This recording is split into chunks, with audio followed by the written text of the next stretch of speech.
Alright, so this is my very subpar solar system that I just hooked up.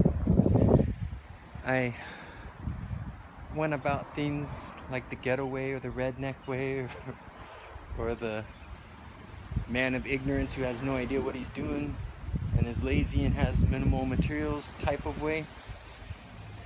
If you see anything I could do with the system that would vastly improve it and make it more effective and not cost me a lot of money to improve it, I would greatly appreciate your suggestions, because I realize this isn't a very elaborate or advanced setup. But basically, I just got two 100-watt panels here laying on this table.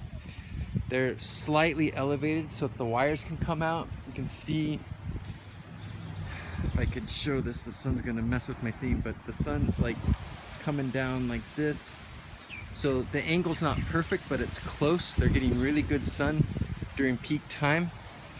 And then I have them in a series connection so that it'll be delivering 24 volts and I won't lose as large of a percentage of the energy as it travels through these wires. They're 23 feet long, so I couldn't leave it in the original spot I left it because it couldn't reach, but from here you can see it reaches easy. I actually have excess laying there. Goes into the cooler here.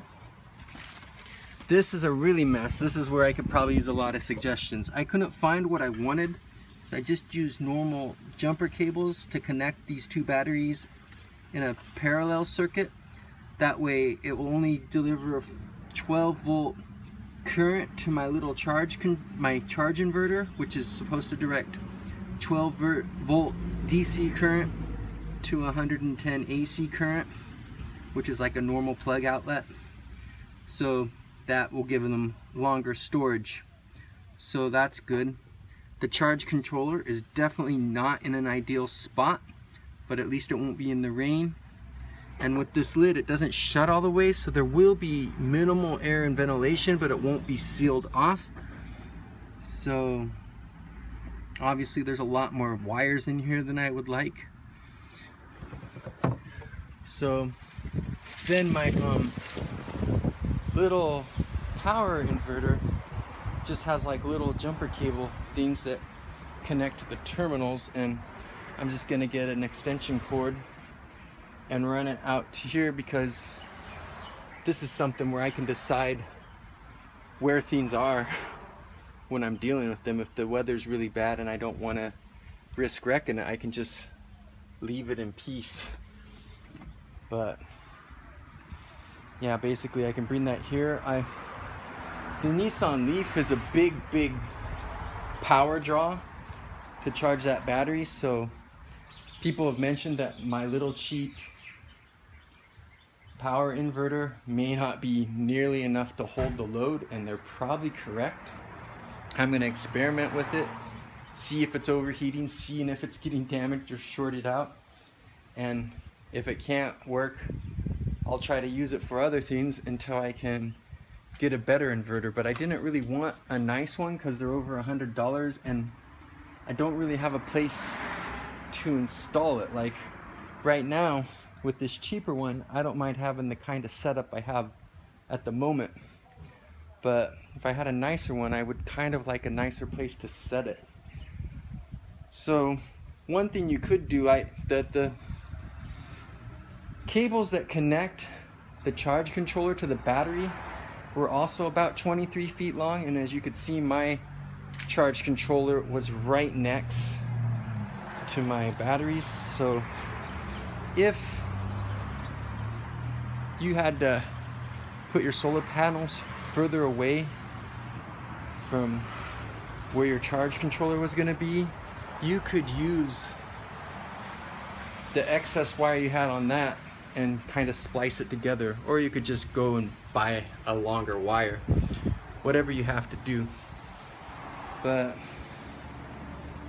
I'm curious to see how this will go. I've always wanted to have solar power.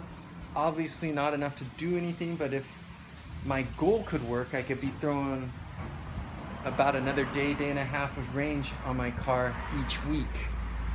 But like I said, my power inverter might be too weak to pull that off, in which case I might just plug random things in it, like my blender when I'm making my smoothies and stuff, and just play with it. But solar panels have gotten way cheaper, but they have a lot of work to do on the batteries still.